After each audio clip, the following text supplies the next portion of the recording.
bring me in? Now, if you remember, if you guys watched the previous show, I picked Jack Swagger, he picked Kofi, we both knew Miz wasn't going to go over, and I've been saying it for weeks, although I started getting a weird feeling in my stomach that I could be wrong. And you know what I was? You were boom, boom, boom. Hey, buddy, it's okay, man. I can't believe it. Kofi, I's smiling tonight because Kofi's smiling tonight. And Kofi's always smiling, even when he gets his belt taken away from him. Today was a... wow. Hey, buddy. It's a bad night for me. It's okay. I called Mania once. Yeah, but you know what? Sometimes you gotta take your wounds and move on. And that's what we're gonna do here, and move on continually with this pay-per-view. So... well, what does that leave out besides the main event? alright, well, we went down with the opening match. I just want to reiterate, The Undertaker going over on CM Punk.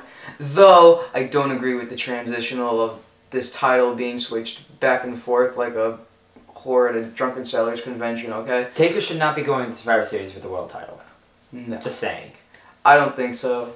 I think that, in a way, it kind of dilutes the title more so than it already is, but I also feel like since Breaking Point, with Long having to help Punk just retain the title, that maybe they'll just play up the whole fact that Punk can't beat The Undertaker. Okay, I'll give you that. But then we were right on Morrison. We were right on Morrison. We were right on Mickie James. We were right on Mickie James. We were right on Show and Jericho. Yes, we were. Okay. Alright. I was right on Kofi. He was right on Kofi. I was wrong with Swagger. You know, but Swagger's time's coming. I no, Swagger's time is coming. Just tonight wasn't it? And you know whose time it should have been? It should have been Legacy's time tonight. You know. And they had it. You know what? I like the whole idea of them attacking DX during their entrance, isolating Shawn and Hunter, taking Hunter out. Taking Hunter out of the equation almost entirely. But then, of course, you know, I'm sitting there and I'm like, how's this gonna work? Legacy can't go over. We didn't even know DX was main eventing. Yeah, we honestly thought it was going to be somewhere in the middle of the card, and that's why we called Legacy over this one, because we honestly didn't suspect seeing Punk and Taker opening. I really thought the last two matches were going to be Cena, Orton, and then Punk and Taker.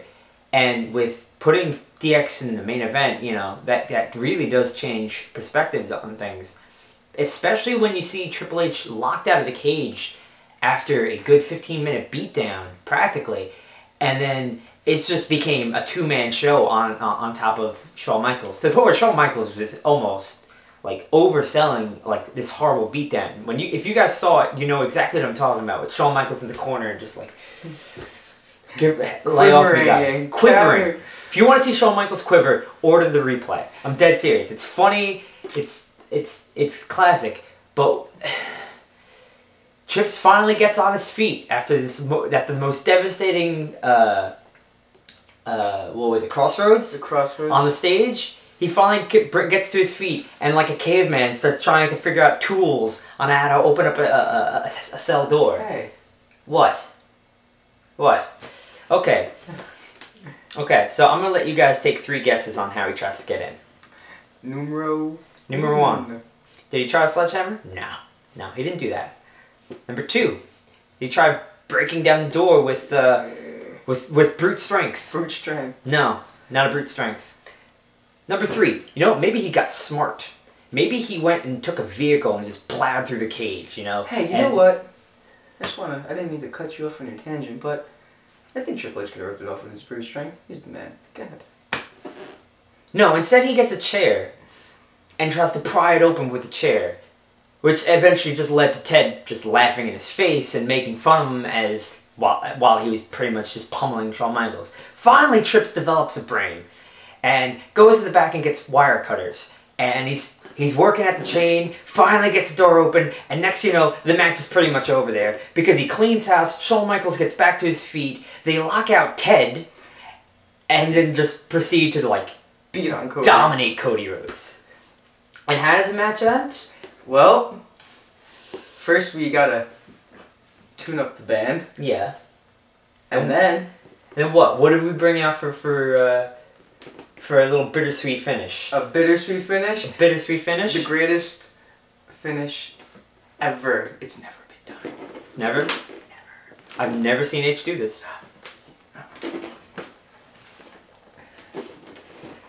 This is right here. See this? You know what I say? This equalizer. The equalizer. This is what it is. The man pretty much runs the Fed, and he still needs an equalizer. Survivor Series. The feud ends at Survivor Series, and you know what? My money's still on Legacy. I'm calling it. I just need to ask you. No. Don't ask. Go. Say it. Spit it out. I know you want to say it, because he's your boy. Go. That's right. How does it feel that Hunter goes over in the main event No. when No. the choice of a new generation, our champion, CM Punk, has to open up and lose to the dead man? Not good. Not good. Not good. Well, buddy, I tell you, if it wasn't for a little help, a little resilience, and some brains on the part of the cerebral assassin, the King of Kings, the game, we wouldn't. No, because you know what? I'm sick of seeing the old men go over. I really thought it was time for the young guys. But this feud's not over, Tony. This feud is not over. You're right, Quentin. It's not. And you know what? I just also want to put out there. These Hell in a Cell matches, though, they really weren't all that impressive. No.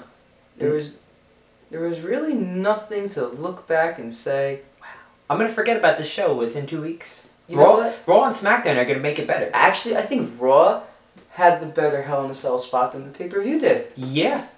It really did. Mhm. Cena and Orton on top of the cell. And Cena giving Orton the FU. Oh, I'm sorry. Attitude adjustment.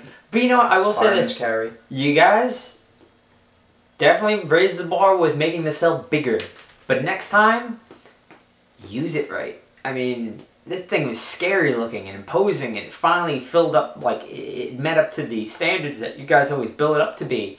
And then you let us down, You let us down. You let us down, E. I can't believe this. Lackluster pay-per-view. You know what, though? Yes, the pay-per-view in a whole was very lackluster. Good work, but The Intercontinental title match is worth seeing. The triple threat matches worth seeing. And you know what? Hell, even the tag team title matches worth seeing.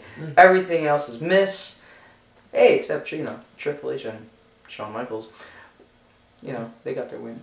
Well, They sent the New Jersey fans home happy. some of them at least. Well, this has been the ISW podcast. I'm Tony. I'm the game. And we'll see you guys next week. Later. I'm gonna run this a bit. It's because I'm that